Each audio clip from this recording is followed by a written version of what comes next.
Hello दोस्तों, कैसे हैं आप लोग? सब ठीक है। उम्मीद करता हूँ कि सब लेक्चर लिया है मैंने इकोनॉमिक्स का सेकंड चैप्टर 11th क्लास का। आज हम देखेंगे कि उपयोगिता विश्लेषण, उपभोक्ता संतुलन, उपयोगिता विश्लेषण और तटस्थता वक्र विश्लेषण की सहायता से आपके 11th क्लास में उपयोगिता विश्लेषण थर्ड चैप्टर है और इसमें जानेंगे कि भाई उपभोक्ता कब कब संतुलन में रहता है या उपभोक्ता को कब संतुलन में कहा सकता है। हम लोग क्या हैं? उपभोक्ता ही तो हैं। तो क्या उपभोक्ता का मतलब होता है? देखिए, सिंपल सा उपभोक्ता का मतलब क्या है? जो व्यक्ति उपभोग करे, जो व्यक्ति कंज्यूम करे, किसका? गुड्स का, मतलब वस्तु और सेवाओं का जो यूज़ करता है उसे उपभोक्ता कहते हैं। सिंपल सी मतलब है। आप कब संतुष्ट में रहते हो? जैसे कि आपने 5 रुपये कोई चीज़ खरीदी और आपको उतनी ही संतुष्टि मिल गई कि भाई कोई माल ख़राब नहीं मिला, मुझे सब कुछ जितना मैंने खर्चा करा मुझे उतना मिल गया। तो आप मोटा मोटा हम ये जानते हैं कि भाई हम क्या है, बैलेंस में, हमें कोई दिक्कत नहीं, हम संतुलन में, हम संतुष्टि मिल गई हमें सामान खरीदने से।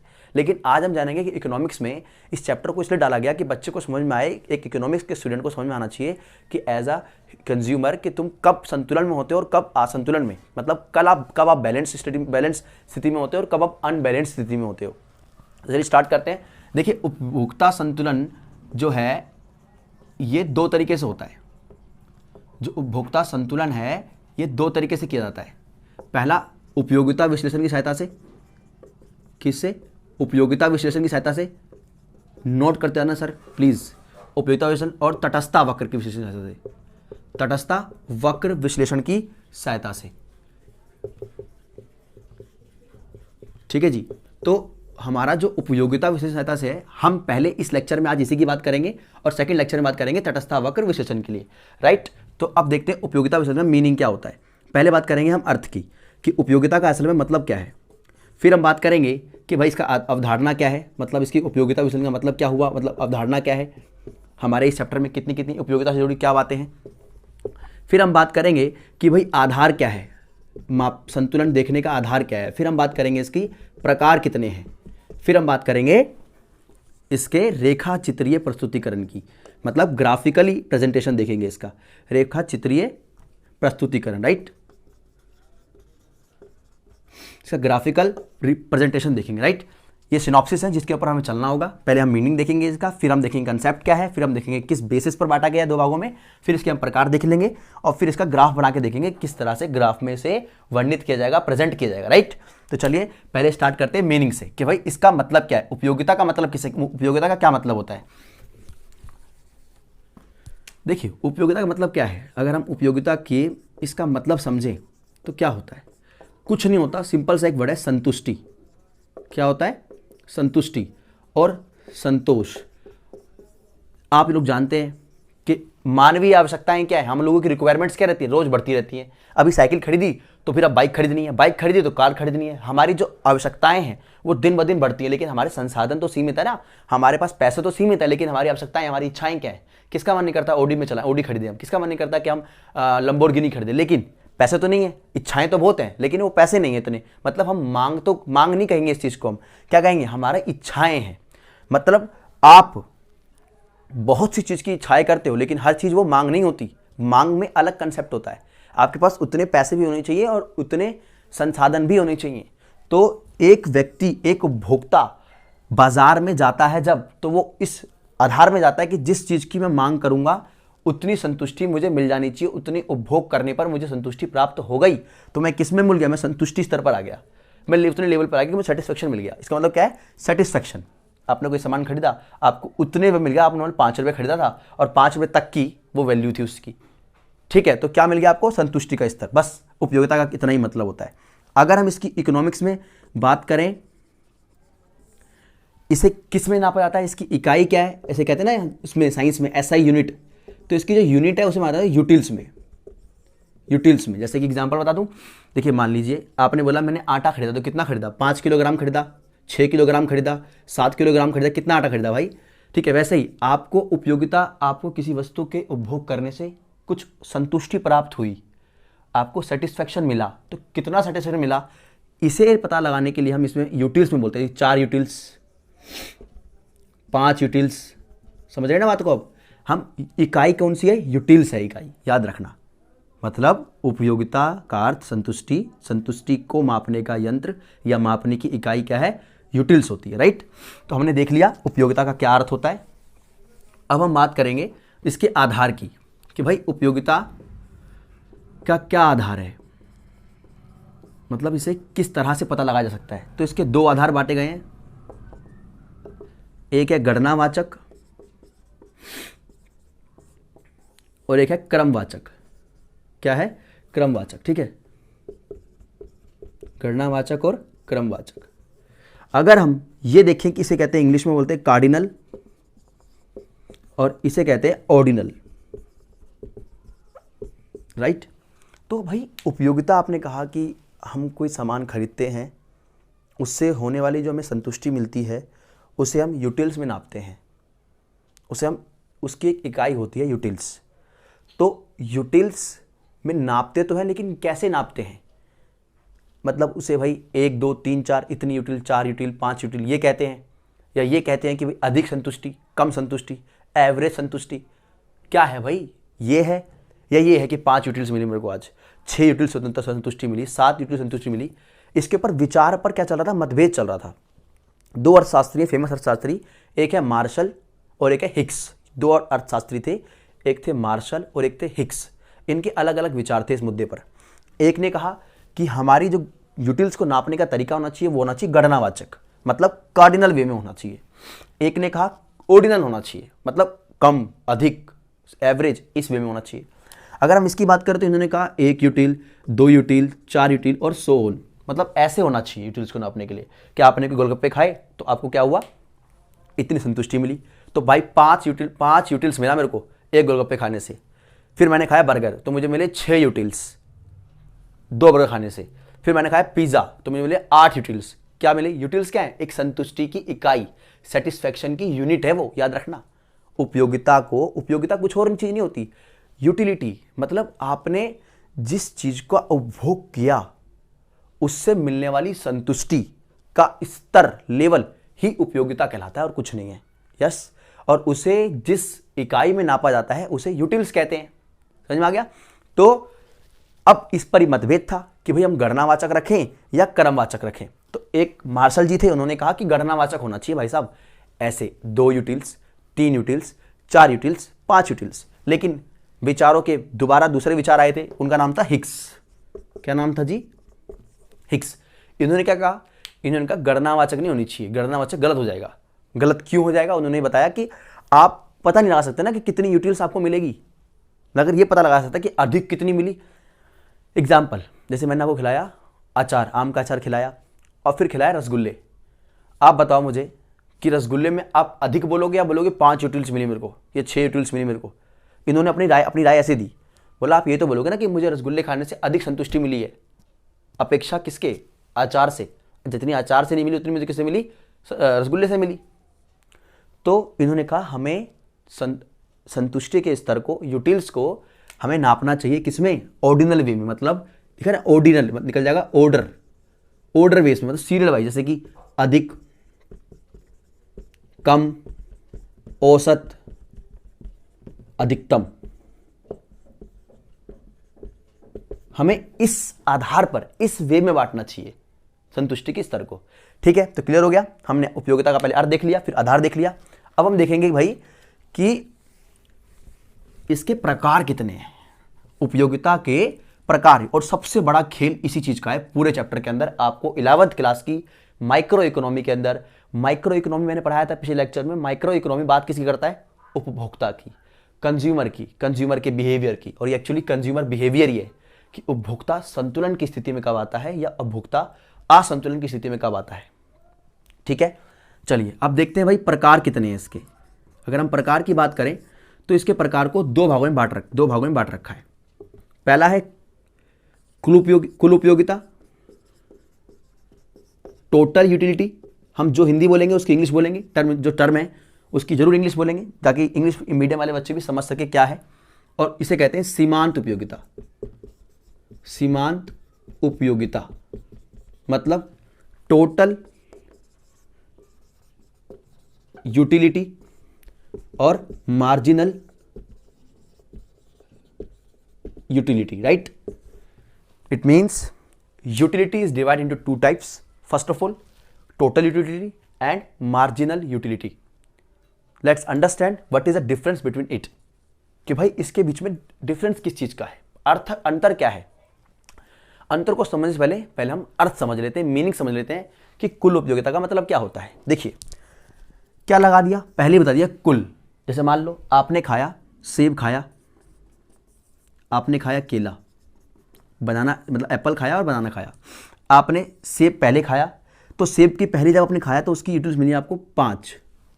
किस में नापेंगे? 5 यूटिल्स में। फिर खाया आप, इसको यहाँ ले लेते हैं ना, छोटा दिखेगा आप लोगों को, ठीक है। यहाँ देखिए आपने क्या खाया, सेब खाया, ठीक है, सिर्फ सेब ले लेते हैं। पहला बार आपने जब सेब खाया तो आपको मिली 5 यूटिल्स, दूसरी बार खाई 4, तीसरी बार खाई 3, चौथी बार खाया 2, पांचवी बार खाया 1। क्या है ये यूटिल्स हैं, याद रखना। ये क्या है? यूटिल्स। और ये क्या है? क्वांटिटी, आपकी इकाई है ये, राइट। अच्छा ये कम क्यों होती जा रही है? यही मनोवैज्ञानिक अर्थशास्त्री ने कहा है कि ये जो विषय है ना उपयोगिता विश्लेषण, ये साइकोलॉजी रूप में भी ठीक होता है। जैसे मान लीजिए आपके पास बाइक नहीं है, आपके पास बाइक नहीं है, मान लो केटीएम बाइक आपके पास नहीं है, राइट। और केटीएम बाइक आपने खरीद ली। जब आपने केटीएम बाइक खरीदी तो उस दिन चलाया आपने 6 घंटे बाइक, उस दिन पूरे दिन चलाते ही रहे। इतनी सपना था ना केटीएम बाइक का, खरीद लिया भाई, अब चलाता हूँ पूरे दिन चलाई। दूसरे दिन फिर उठा ली बाइक, उस दिन चलाए 5 घंटे, ठीक है, उस दिन भी चला लिए 5 घंटे। अब तीसरे दिन फिर उठाई बाइक। अब बताओ आप, क्या आप 5 घंटे ही चलाओगे या कम चलाओगे उससे? एक मतलब साइकोलॉजिकली आप क्या करोगे, आप उसकी इकाई को कम करोगे, मतलब उस चीज़ को आप कम करना शुरू कर दोगे। नहीं यार अब तो बाइक अपनी हो गई, अब क्या दिक्कत है, अब तो जब मर्जी चलाऊंगा, क्यों चलाऊँ 6 घंटे में, मतलब मैं पेट्रोल और फूक रहा है, समझ रहे हो ना। तो आपकी क्या है, आप किसी भी चीज़ को जब खरीदते हो तो उस समय तो उसकी जो संतुष्टि का स्तर होता है वो टॉप पर होता है। जैसे एग्जाम्पल ले लेते हैं, जब नई नई बहू आती है तो बहुत सेवा होती है उसकी, बहुत अच्छा लगता है ना। और जब वही 1 साल हो जाए 2 साल हो जाए तो क्या होता है पता है? फिर आपको क्या होता है? लड़ाइयाँ शुरू, युद्ध शुरू, महाभारत शुरू, सब कुछ हो जाता है शुरू। क्यों? क्योंकि उन दोनों के बीच में जो सेटिस्फेक्शन का लेवल था वो धीरे धीरे क्या हो गया, कम होते चला गया। और यही रूल, यही नियम, यही सिद्धांत लागू होता है एक उपभोक्ता में। हम लोग क्या है, कंज्यूमर हैं। जैसे मान लीजिए आपने डेनिम की जींस खरीदी, डेनिम की जींस आप जब खरीदी तो आपने 1000 रुपये की जींस खरीद ली, लेकिन जब दोबारा उसी को खरीदने गए तो यार बोला आप दूसरी खरीदेंगे, यार अब अपना मन नहीं है इसको खरीदने का। होता है कि नहीं होता है? अब बताइए, होता है या नहीं होता? होता है ना। यही चीज़ बताना चाह रहा हूँ मैं कि उपयोगिता जो होती है ना हमारी, किसी एक चीज़ को खरीदने पर, पहली बार खरीदने पर बहुत टॉप पे होती है, उसके बाद धीरे धीरे कम होती चली जाती है। इसका एक और एग्जांपल ले सकते हैं। जैसे मान लीजिए आप खा रहे हो पूड़ी और शाही पनीर, ठीक है, पहला कोर खाया आपने, बड़ा भूखे थे आपको बड़ी संतुष्टि मिली उसकी, बोला मज़ा आ गया भाई। दूसरा कोर खाया, तीसरा कोर खाया, चौथा 3-4 पूड़ी खा ली, 5वीं पूड़ी खा ली, बोला अब तो पेट भर गया। अच्छा बताओ अगर मैं दोबारा पूड़ी दूँ तो खाओगे पूड़ी? क्या बोलोगे? भाई बस बाजार मन भर गया, अब नहीं खाऊंगा। मन भर जाता है ना आपका, या पेट भर जाता है, मन भर जाता है, होता है ऐसा रीज़न। ऐसा क्यों होता है? क्योंकि आपकी हमारे नियम यही है भाई, ये रूल ही है, कुदरत का नियम यही है, और इकोनॉमिक का रूल भी यही है, मनोवैज्ञानिक भी सही है ये वाली बात, कि हम जिस चीज़ को भी खाएंगे उसके प्रति हमारी संतुष्टि पहले बार में तो बहुत ज़्यादा होती है, फिर धीरे धीरे क्या हो जाएगी, कम होती चली जाती, कम होती चली जाती, कम होती चले। सेम फंडा मैंने यहाँ लागू करा है। आपने पहली बार सेब खाया तो 5 यूटिल्स मिली आपको, दूसरी बार खाया 4 यूटिल्स मिली, तीसरी बार खाया 3 यूटिल हो गई, चौथी बार खाया 2 यूटिल हो गई, 5वीं बार खाया 1 यूटिल हो गई। देख रहे हैं आप, कम होती चली जा रही है। मगर हमारा तो कॉन्सेप्ट था कुल उपयोगिता क्या है, तो बस कुछ नहीं है, आप इतनी जो आपको पहली इकाई, दूसरी इकाई, तीसरी इकाई, चौथी इकाई और 5वीं इकाई पर जो जो संतुष्टि मिली, इन सब का क्या कर दो, आप ऐड कर दो, इन सबको क्या कर दो, ऐड कर दो। मतलब वही सभी इकाइयों से मिलने वाली उपयोगिता को जब आप जोड़ दोगे तो क्या बन जाएगी, वो कुल उपयोगिता। क्या बन जाएगी वो? कुल उपयोगिता। It means total utility. समझ में आ गया? जब आप विभिन्न प्रकार की जितनी भी इकाइयां मिली आपको, यूटिल्स मिली, उनको आपने ऐड कर दिया, जोड़ दिया, तो क्या हुआ, आपने निकाल लिया कुल उपयोगिता। अभी मैं एग्जांपल देके भी समझाऊंगा, पहले हम अर्थ समझ लेते हैं। समझ गए इतना अर्थ? अब चलते हैं सीमांत उपयोगिता पे। चलिए, सीमांत उपयोगिता, मार्जिनल यूटिलिटी। इसमें कुछ नहीं है। मान लीजिए कि आपने पहले सेब खाया था ना, सेब खाया 1, फिर आपने क्या करा, आपको मिली 10 यूटिल्स। कितनी यूटिल्स मिली? 10 यूटिल्स मिली आपको पहले सेब खाने पर, मजा आ गया। फिर आपको किसी ने बोला यार ये भी खा ले सेब, मैं नहीं खा रहा तू खा ले। आपको क्या मिले? आपको लगता है कि आपको उतनी संतुष्टि दोबारा मिलेगी? ज्यादा मिलेगी, कम मिलेगी? हाँ सही कह रहे हैं, कम मिलेगी। यस, क्योंकि मैंने बताया ना रूल लागू होता है, बहू पहली बार अच्छी लगती है, उसके बाद 6 महीने बाद उसकी सेटिस्फेक्शन धीरे धीरे क्या होता है, कम होना शुरू हो जाता है। यस, वही रूल यहाँ लागू होगा कि दूसरा सेब का खाओगे तो क्या हो जाएगी, यूटिलिटीज कम हो जाएगी। मगर यहाँ ध्यान रखो कि मार्जिनल यूटिलिटी क्या होती है, जब आपने एक अतिरिक्त इकाई, मतलब एक एक्स्ट्रा, आपने एक सेब खा रखा था, दूसरा सेब खाया, तो एक एक्स्ट्रा सेब खाया, एक अतिरिक्त इकाई का उपभोग किया। एक अतिरिक्त इकाई का उपभोग करना और उससे जो आपकी उपयोगिता में आया परिवर्तन है, इसे ही कहते हैं सीमांत उपयोगिता। उपयोगिता में आया परिवर्तन है। जैसे देखिए, एक सेब खाया तो 10 यूटिल्स थी 10 यूटिल थी ना भाई संतुष्टि की। अब दूसरा सेब खाया तो कितनी यूटिल्स हो गई, 8 यूटिल हो गई। परिवर्तन, इनमें आया क्या, अंतर। इन पहली यूटिल्स और दूसरी यूटिल्स के बीच में आया अंतर ही क्या कहलाता है, कितना अंतर है भैया बताओ, यही कहलाता है मार्जिनल यूटिलिटी, यही कहलाता है सीमांत उपयोगिता। दोबारा बता दूं, ठीक है, कि भैया जब आपने एक बार खाया सेब, ठीक है, सेब खाया, चलो एक एग्जांपल दूसरा लेते हैं। जैसे मान लीजिए आपने ना, आप गए बंगला साहिब घूम, अमृतसर गए, आप कभी नहीं गए थे अमृतसर घूमने के लिए, पहली बार अमृतसर घूमने गए, आपको बड़ा अच्छा लगा, अरे भाई मजा आ गया, बिल्कुल जहर सा उगल दिया मैंने तो आकर, ठीक है। अब जब दूसरी बार जब गए तो ना उसकी जो मजा पहले दिन होगा ना, वो मजा धीरे धीरे कम होता चला जाएगा, और पहले और अब में जो डिफरेंस पैदा होगा, वो डिफरेंस ही क्या कहलाएगा, सीमांत उपयोगिता। मतलब एक वस्तु को उपभोग करने से जो यूटिल्स मिली वो, और उसके बाद अपने अतिरिक्त इकाई का जब उपभोग किया, एक अदर इकाई ली, मतलब एक अदर वस्तु का आपने उस चीज को दोबारा खाया, तो यूटिलिटी में परिवर्तन आएगा, और जो अंतर आया उसी अंतर को क्या कहेंगे, मार्जिनल यूटिलिटी। क्या कह रहे हो, डेफिनेशन बता दूं, डेफिनेशन सुनो फिर। किसी एक अतिरिक्त इकाई का उपभोग करने से प्राप्त होने वाली उपयोगिता, ठीक, उपयोगिता, और पहली इकाई की उपयोगिता और दूसरी इकाई की जो उपभोक्ता, अभी जो हमें उपयोगिता प्राप्त हुई, इन दोनों के बीच के डिफरेंस को ही क्या कहते हैं, सीमांत उपयोगिता। क्या कहते हैं, सीमांत उपयोगिता। क्या कहते हैं, सीमांत उपयोगिता कहते हैं, सीमांत उपयोगिता कहते हैं। समझ में आ गया। चलिए, तो मेरे हिसाब मुझे लगता है कि आपको कुल उपयोगिता और सीमांत उपयोगिता के बीच में अर्थ और अंतर समझ में आ गया होगा। इसमें क्या है, सभी इकाइयों का ऐड, और इसमें एक अतिरिक्त इकाई, ये कीवर्ड है क्या, अतिरिक्त इकाई, याद रखना ये कीवर्ड है बाबू। एक अतिरिक्त इकाई का उपभोग करा आपने, मतलब एक एक्स्ट्रा यूनिट ली ना उसकी आपने, राइट। चलिए, अब हम समझेंगे भाई, ये समझ लिया उपयोगिता क्या है, हमने ये समझ लिया कि मापने का आधार क्या है, गणनावाचक, क्रमवाचक समझ लिया हमने, प्रकार भी समझ लिए कि भाई प्रकार कितने हैं। अब हम समझते हैं कि भाई कुल उपयोगिता का मतलब भी समझ लिया, सीमांत उपयोगिता का अर्थ भी समझ लिया। अब हम देखेंगे इसका रेखा चित्रीय प्रस्तुतिकरण या एक टेबल फॉर्म में देखेंगे, क्योंकि इकोनॉमिक्स को समझना है ना, तो विदाउट ग्राफ आप कुछ समझ नहीं सकते, और उसको समझना है और फिर पेपर में लिखना है।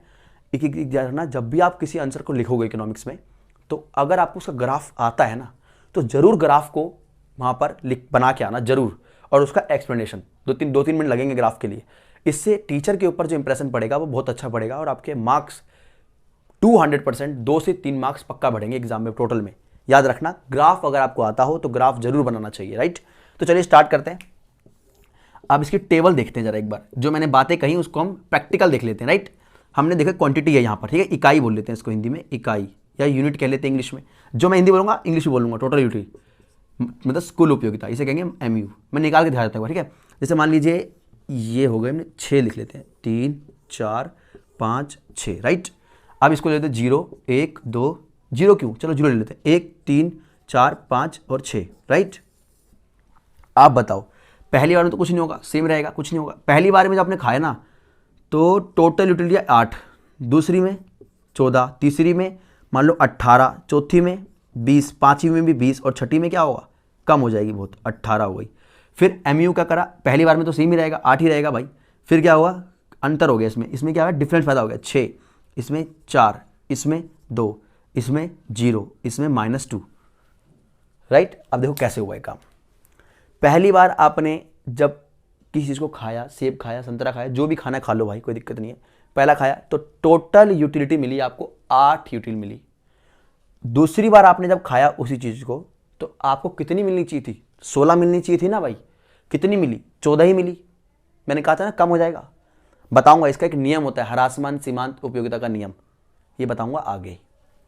तीसरा 18 हो गई, होनी चाहिए 24, 18 हुई ना, फिर 20 हो गई, और पांचवी में तो समान रही, बोला बस खिला दे, लेकिन अब ना तो बढ़ रहा है ना कम हो रहा है, ठीक, कम हो रहा है लेकिन बढ़ नहीं रहा।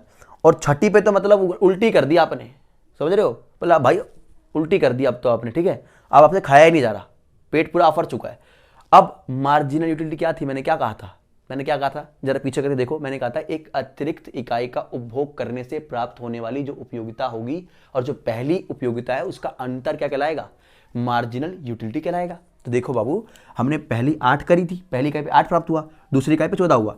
तो देखो जरा, और याद रखना कि टीयू और एमयू पहली इकाई पर बराबर रहते हैं लेकिन दूसरी इकाई चेंज हो जाते हैं, ठीक है। आपने पहला खाया ये, दूसरा खाया ये, कितना अंतर है इसका, 6 का अंतर है, आंसर 6 आ गया। एमयू कितना निकल गया, 6 निकल गया। कितना आंसर है, 4 अंतर है। कितना अंतर है, 2 अंतर है। इसमें तो कोई अंतर ही नहीं, 0। और यहां देखो क्या हुआ, आपने यहां कम किया ना, मतलब यहां पर ये गिरना शुरू हुआ तो ये नेगेटिव हो गया, देख रहे हो, नेगेटिव, याद रखना नेगेटिव। टीयू, जैसे टीयू है ना, टीयू का क्या हुआ, टोटल यूटिलिटी जब गिरनी शुरू हुई तो मार्जिनल यूटिलिटी क्या हो गई, ऋणात्मक हो गई, नेगेटिव हो गई, ठीक है। ये तो टेबल फॉर्म हो गया।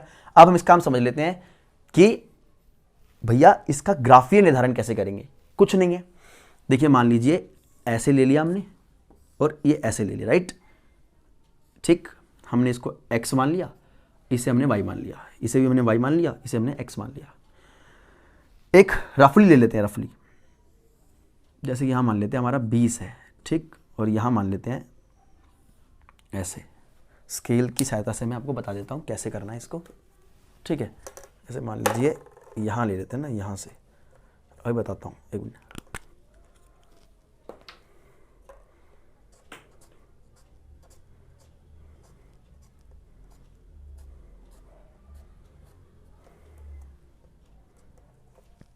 ध्यान से देखिए भाई,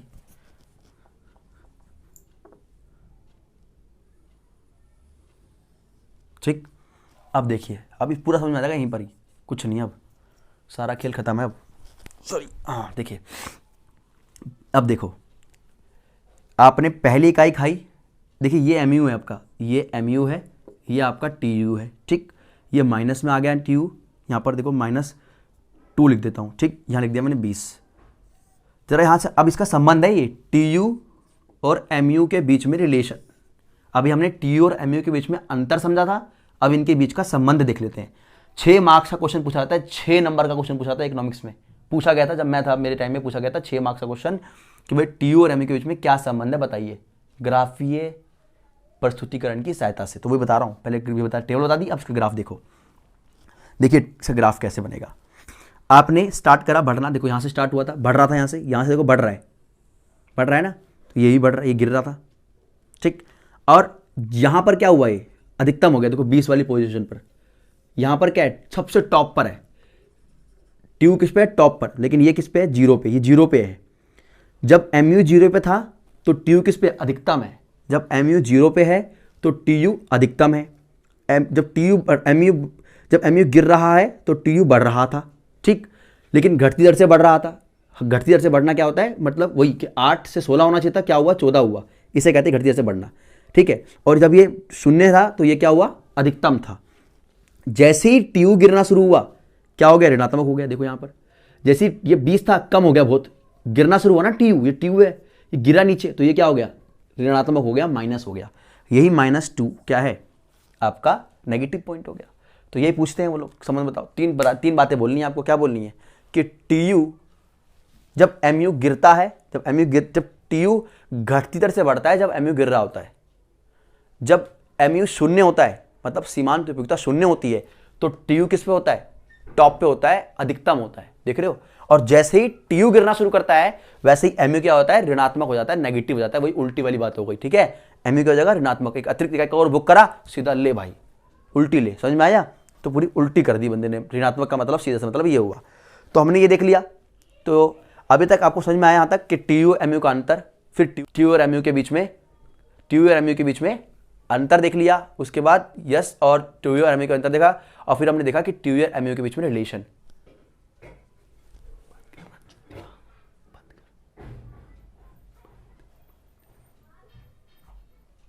तो हमने देख लिया ना, पहले हमने देखा कि टीयू उपयोगिता देखा, पहले उपयोगिता का मतलब क्या होता है, उसे मापते कैसे हैं, फिर कितने प्रकार के होते हैं, फिर उन दोनों में अंतर क्या होता है और उनके बीच में क्या संबंध होता है। फिर हमने देखा तालिका के आधार पर, फिर देखा हमने ग्राफीय प्रस्तुतिकरण। तो यहाँ तक समझ में आया, आगे बढ़े। देखिए आगे हम बढ़ेंगे, एक नियम है हमारा, तटस्थ कहाँ है, हाँ, हम एक नियम से समझेंगे। नोट कर लिया ना भाई, इसको नोट करते रहना। और आपको बुक भी पढ़ने की जरूरत नहीं है मेरे ख्याल से, तो आप इसी को अगर नोट करके समझते हो, इसके अलावा कुछ है ही नहीं बुक में। आपको मैं इतना विश्वास दिला रहा हूँ, कुछ है ही नहीं, बिलीव मी, कोई बुक में है ही नहीं ज़्यादा कुछ। लेकिन फिर भी अगर बुक पढ़ लोगे तो और अच्छा ज़रा अंडरस्टैंडिंग हो जाएगी, पढ़ लीजिएगा, ठीक है। देखिए अब हम देखते हैं कि भाई एक नियम समझना है तुम्हें इस चैप्टर के अंदर। एक है वो मैंने बता चुका हूँ बहुत बार, फिर बता देता हूँ एक बार। हरासमान सीमांत उपयोगिता का नियम, हरासमान सीमांत उपयोगिता का नियम, राइट। चलिए देखिए, हरास मतलब इसको कहते हैं law of diminishing rule, law of diminishing. क्या होता है देखिए, ठीक, देखिए क्या होता है, मैंने बता चुका हूं वही चीज सेम, कि हम लोग क्या करते हैं, इच्छा करते हैं, बहुत सी चीज़ों की इच्छा करते हैं। इच्छा करने के बाद हमने कुछ प्राप्त भी कर लिया, मान लो जैसे कि आपको चाहिए था बैट, आपने बैट भी, इच्छा थी, आपने बैट खरीद लिया, नाइकी खरीदा, मान लो नाइकी का, मतलब आपने खरीदा रीबॉक का बैट खरीद लिया, ठीक है, बैट खरीदा। अब बैट खरीदने के बाद दोबारा आप गए मार्केट में, बैट खरीदना था आपको, लेकिन इस बार आप रीबॉक का नहीं खरीदोगे, आपकी उसके प्रति क्या होगी, सेटिस्फैक्शन खत्म हो चुकी है। सेम एग्जांपल, एक और एग्जांपल ले लेते हैं दूसरी बार, कि मान लीजिए आपने खरीदी डेनिम की जीन्स इस ठंडी में, डेनिम का जैकेट खरीद लिया, जैकेट ठीक है खरीदा, और दोबारा ठंडी आई, उसमें आप डेनिम नहीं खरीदोगे, आपकी जो मांग होगी ना अब चेंज हो चुकी होगी। सेम दो एग्जांपल समझ में आए। तीसरा एग्जांपल देख लेते हैं, मान लीजिए आप खा रहे थे गोलगप्पे, क्या खा रहे थे, गोलगप्पे, गोलगप्पे वाले ने आपको कटोरी में डाल के दिया गोलगप्पा, आपने 2 गोलगप्पे खाए, बड़ा मज़ा आया, बड़ा मज़ा, ठीक है, दोबारा खाया, अब बोला यार एक गोलगप्पा दो बस, ठीक है, फिर भी मज़ा थोड़ा सा आया, लेकिन अब क्या बोला, भाई रहने दो, आप पानी दे दो बस। क्या कर रहे हो आप, ये तो कर रहे हो कि आपकी धीरे धीरे क्या हुई, गोलगप्पे के प्रति क्या हुई, आपकी गोलगप्पे के प्रति क्या हुई, संतुष्टि जो थी, कहा था ना, संतुष्टि क्या होती चली गई, कम होती चली गई, क्या होती चली गई, कम होती चली गई। ये नियम लागू होता है किसके ऊपर, हमारा ऊपर, मतलब उपभोक्ता के ऊपर, याद रखना, कंज्यूमर के ऊपर, राइट। आगे बढ़ते हैं, इसे ही कहते हैं, मतलब अगर अच्छा याद करा दो भैया, डेफिनेशन बता दो। डेफिनेशन देखो क्या है, उपभोक्ता द्वारा अतिरिक्त इकाई का उपभोग करने से जो उपयोगिता है उसकी वो कम होती चली जाती है, इसी नियम को हरासमान सीमांत उपयोगिता का नियम कहते हैं। ये लिख देना, सिंपल, समझ में आया। एग्जाम्पल से मैं समझाता हूँ, क्योंकि फिर हम उसको लिख तो देंगे ही, तो मगर उसको समझ में भी आना चाहिए क्या है वो, ठीक है।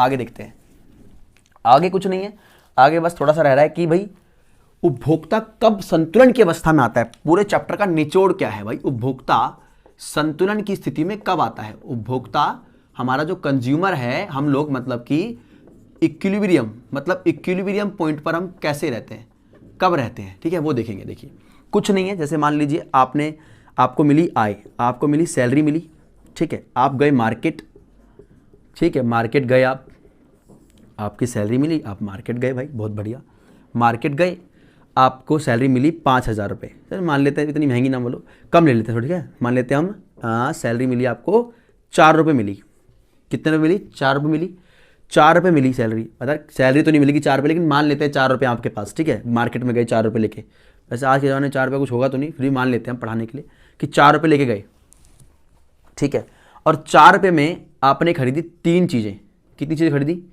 3 क्वांटिटी खरीदी किसी चीज़ की, कोई भी खरीद लिया हो, कुछ भी खरीदा हो भाई, 3 चीज़ें खरीद लिया आपने, 4 रुपये में 3 चीज़ें खरीदी, और आप इससे क्या हुए, हैप्पी हो गए, बोला भाई 4 रुपये थे, मुझे 3 चीज़ मिल गई, बहुत है इतना मेरे लिए, ठीक है। तो मतलब आप किस में सिचुएशन में हो गए, आप बैलेंस में हो गए, मतलब आप दी गई कीमत थी 4 रुपये, उतने में आपने 3 क्वांटिटी खरीद ली, जिससे कि आप सिचुएशन में किस में आ गए, बैलेंस में आ गए, किस में आ गए आप, बैलेंस में आ गए। और इसी को कहते हैं कंज्यूमर इक्विलिब्रियम। क्या कहते हैं, आपने खर्चा किया और आपको यहां क्या मिली, एक अधिकतम संतुष्टि प्राप्त हुई, अधिकतम संतुष्टि मिली। रटना नहीं है कुछ भी भाई, रटना बिल्कुल नहीं है, मतलब हम ये कह सकते हैं, सिंपल बोलें तो हमने, अगर हम 1 रुपया खरीदते, अब 1 रुपये में कुछ खरीदते हैं तो 1 रुपये के बराबर, 1 रुपये के बराबर मिलने वाली संतुष्टि, मिलने वाली क्या, संतुष्टि का जो स्तर है उसी को बोल देते हैं कि भाई ये स्तर ही क्या कहलाएगा, संतुलन का स्तर, इक्विलिब्रियम का स्तर, राइट। याद रखना, आपने 1 रुपये में कुछ खरीदा, उतनी आपको संतुष्टि मिल गई 1 रुपये बराबर की, तो क्या हुआ, वो संतुलन की स्थिति हो गई। समझ में आ गया। आगे देखते हैं। अगर हमने कहा संतुलन स्थिति हो गई तो इस एक ये समझ में आ गया ना संतुलन। एक चीज़ और समझ लो यहीं पर, MUM। अब ये क्या होता है, मार्जिनल यूटिलिटी ऑफ मनी, मतलब मुद्रा, ये समझा चुका हूं मैंने, अभी नीचे समझाया, वही है मुद्रा की सीमांत उपयोगिता। मुद्रा की सीमांत, M मतलब मुद्रा, सीमांत मतलब मार्जिनल यूटिलिटी, उपयोगिता का नियम, मुद्रा की सीमांत उपयोगिता का नियम, ठीक।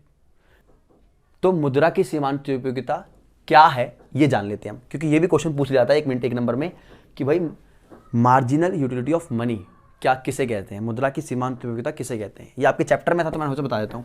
बहुत ईजी है, कोई टफ नहीं है बिल्कुल भी। टफ तो कुछ भी नहीं होता, बस हम बढ़ा देते हैं टफ उस चीज़ को। देखिए मान लीजिए ये एक टोकरी है, क्या है टोकरी, इसमें है 2 किलोग्राम चावल, 2 किलोग्राम चीनी और 4 किलोग्राम नमक, राइट। 2 किलोग्राम चावल, 2 किलोग्राम चीनी और 4 किलोग्राम नमक। अब और एक, आप मार्केट गए, ये आप हैं, ठीक है, ये आप मार्केट जा रहे हो भाई, कितने रुपए लेके जा रहे हो, गरीब इंसान हो, 1 रुपया लेके जा रहे हो। लेकिन अच्छी बात ये कि 1 रुपये में ये सब चीज़ें आपको मिल जाती हैं, 1 रुपये में आपको ये सारी चीज़ें मिल जाती हैं। तो ये वस्तु, ये क्या है, ये एक आपकी टोकरी मान लो, इसको क्या मान लो, वस्तुओं की टोकरी। एक इस टोकरी मान रखिए, मानी हुई टोकरी, मानक टोकरी है ये, ठीक है, मानक टोकरी है। आपने 1 रुपये में खर्च करा और आपको ये सभी चीज़ें प्राप्त हो गई, तो बताओ आप ऐसे बन जाओगे नहीं बन जाओगे, थोड़े थोड़े मज़ा आ जाएगा नहीं मज़ा आ जाएगा आपको, हैप्पी हो जाओगे नहीं हो जाओगे, हैप्पी हो गए आप। तो ये क्या है, आप संतुलन की स्थिति में आए। संतुलन में वही चीज़ दोबारा बोल रहा हूँ कि 1 रुपये मूल्य के बराबर मिलने वाली संतुष्टि ही मुद्रा की सीमांत उपयोगिता होती है। और कुछ भी तुम्हें नहीं समझना, कुछ भी याद नहीं करना, मतलब प्राइस है आपका कुछ और आपने कुछ खरीदा, उसके बराबर आपको जो मिलेगा, मतलब आपने कुछ बाय किया, जो आपने प्राइस में खरीदा उससे आपको कुछ संतुष्टि मिली, मतलब आपको यूटिल्स प्राप्त हुई, और वही यूटिल्स क्या कहलाएगी, MUM कह लो। समझ में आया, मुद्रा की सीमांत उपयोगिता 1 रुपये के बराबर, 1 रुपये के बराबर याद रखना, बराबर जितनी मैंने पैसा खर्च करा उतना मुझे संतुष्टि मिल गई, तो मुझे क्या मिला, मुद्रा की सीमांत उपयोगिता मेरे को मिल गई, राइट। आगे देख लेते हैं। अब इसी बात को ग्राफ में देखते हैं। हर चीज़ का मैंने कहा था ना, ग्राफ में जरूर पढ़ना है भाई, इकोनॉमिक्स पढ़ना तो ग्राफ तो मतलब मेन पार्ट होता है। देखिए अब ग्राफ कुछ नहीं है, ग्राफ में कुछ नहीं है। देखिए मान लीजिए ये यहाँ तक है आपकी एक रे है, ठीक है, ये वाई रेखा है, ये एक्स रेखा है, और हम मान लेते हैं ये है बाजार कीमत, ये बाजार कीमत है मान लो 4 रुपये। अब उसी बात को मैं ग्राफ में बता रहा हूँ। 4 रुपये में आपने खरीद ली 3 चीज़ें, कितनी चीज़ खरीदी, 3 क्वांटिटी खरीद ली, 3 चीज़ें खरीद ली। 4 रुपये में कितनी चीज़ खरीदी, 3 चीज़ें। ये क्या है, बाजार कीमत है, जो बाजार में आप सामान लेने गए थे ना, तो ये कीमत है, ठीक है। बाजार कीमत में अब 4 रुपये में आपने क्या खरीदा, 3 रुपये खरीद, 3 सामान खरीद लिए। तो ये क्या हुआ, आपने ये जो खरीदा आपने, इस स्थिति में क्या हुआ आप कि भाई एक वस्तु खरीदी,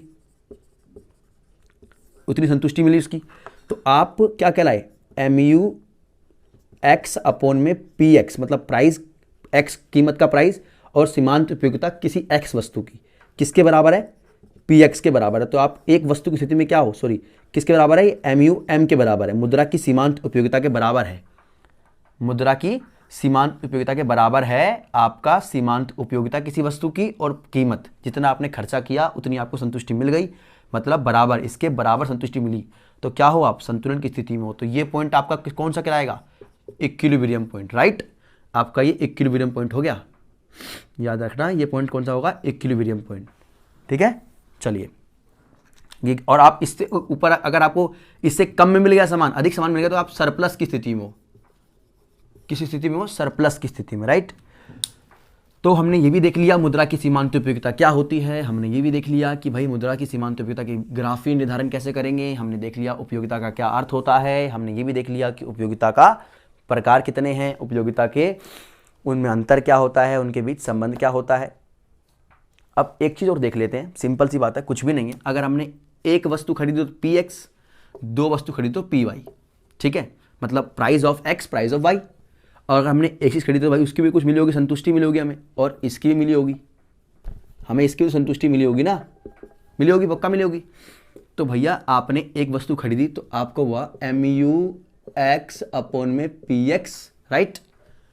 X ऐसे लिखेंगे, ठीक है। X बराबर है क्या, MUY अपॉन में PY। किसके बराबर भैया, इसके बराबर। ये है पप्पा सबके, आपको इसके बराबर की पोजीशन लानी होगी। मतलब मुद्रा, ये क्या है, मुद्रा की सीमांत उपयोगिता, राइट। मुद्रा की सीमांत उपयोगिता के बराबर आपने क्या करा, दो वस्तु उपभोग करी। कितनी वस्तु, दो वस्तु उपभोग करने से आपको मुद्रा की सीमांत उपयोगिता के बराबर क्या मिली, संतुष्टि प्राप्त हुई। तो संतुष्टि का मतलब आप बड़े खुश हो, हैप्पी हो, मतलब आप संतुलन की स्थिति में हो भैया। समझ में आ गया। तो आप दो वस्तु स्थिति में हो गए। पहली वस्तु में बताई थी पहले क्या होगा, पहली स्थिति एक वस्तु खरीदोगे तो क्या होना चाहिए, ऐसे होना चाहिए। अगर एक वस्तु खरीदो तो ऐसा होना चाहिए ना, इसके बराबर। तो आप यहां पर एक वस्तु में हो, ये हो गया एक वस्तु वाली बात हो गई, और ये हो गई दो वस्तु वाली बात। अगर मान लो, पता है क्वेश्चन कैसे पूछेगा 4 नंबर में, ये समझा, नोट कर लो इसको प्लीज। कर लिया, चलो आगे देखो। पूछेगा क्वेश्चन कैसे, मान लो कि ऐसे पूछ लेगा वो कि मान लो सर जी MUX अपॉन में PX MUY अपॉन में PY इक्वल टू MUM।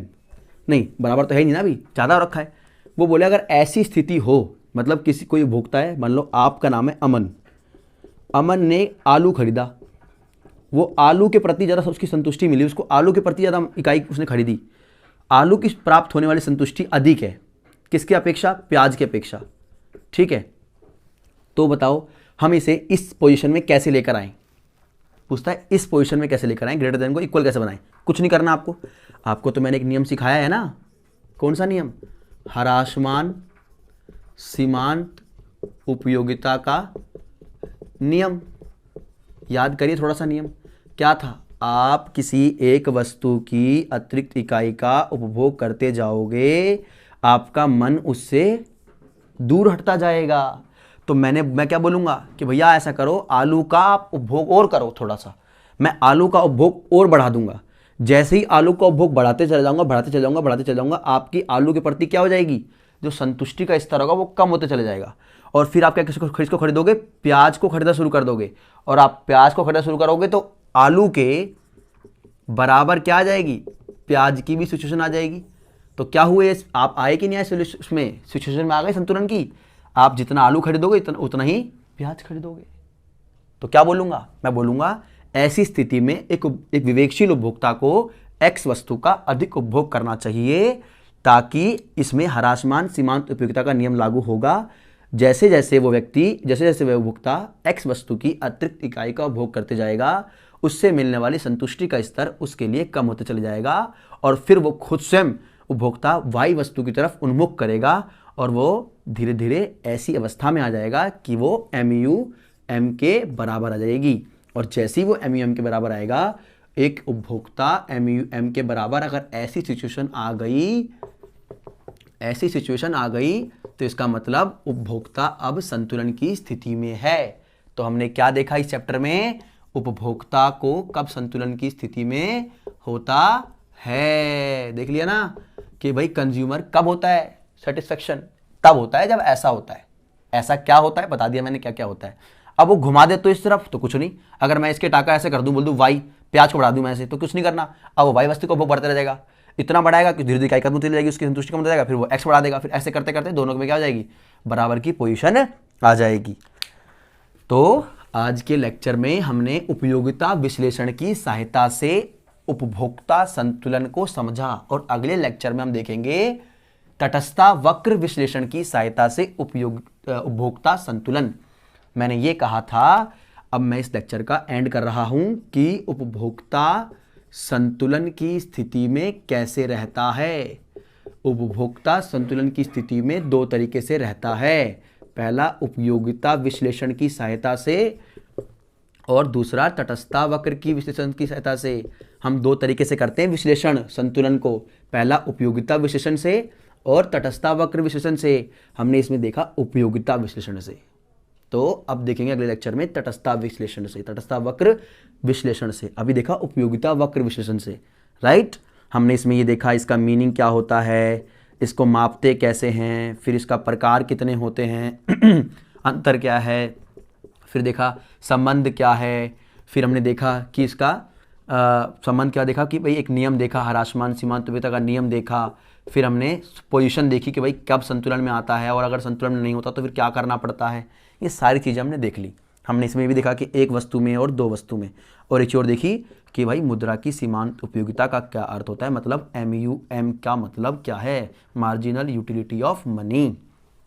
और अब मैं आपसे लेता हूँ विदा, मतलब आप मेरा फेयरवेल कीजिए और अब मुझे अनुमति दीजिए, ठीक है। मतलब ये बात हुई कि हमने उपभोक्ता संतुलन को समझा और उपभोक्ता संतुलन को हमने दो तरीके से देखा, उपयोगिता विश्लेषण और तटस्थता वक्र विश्लेषण। अगर आप चाहते हैं मेरे से जुड़ना तो आप मेरे इस नंबर पर कांटेक्ट कर सकते हैं। ऑफलाइन अगर मुझसे पढ़ना चाहते हैं तो आप मेरे इस नंबर पर कांटेक्ट कर सकते हैं। मैं आपसे बात करूंगा स्वयं और मैं आपसे मेरी ऑफलाइन टीचिंग में आप जुड़ सकते हैं मेरे से। 11th और 12th इकोनॉमिक्स, राइट। मेरा चैनल है एग्जामिन क्लासेस, आप इस पर आकर भी इकोनॉमिक्स की सारी वीडियोस देख सकते हैं। ये लेक्चर 11th क्लास की व्यष्टि अर्थशास्त्र का उपभोक्ता कंज्यूमर बिहेवियर का पहला पार्ट है। दूसरा पार्ट मैं अगले लेक्चर में दूंगा जिसमें बताऊंगा तटस्थता वक्र विश्लेषण की सहायता से कैसे उपभोक्ता एक संतुलन की स्थिति में आता है। उसमें भी हम ऐसे देखेंगे उसका मीनिंग, फिर इसके टाइप्स, प्रकार, विशेषताएं, फीचर्स, संबंध, रिलेशंस, ठीक है। तो चलिए खुश रहिए आप लोग, और मुझे पूरी आशा है कि आपने इन सब चीज़ों को नोट भी किया होगा और रिवीजन जरूर करिए, ठीक है। खुश रहिए, थैंक यू सो मच।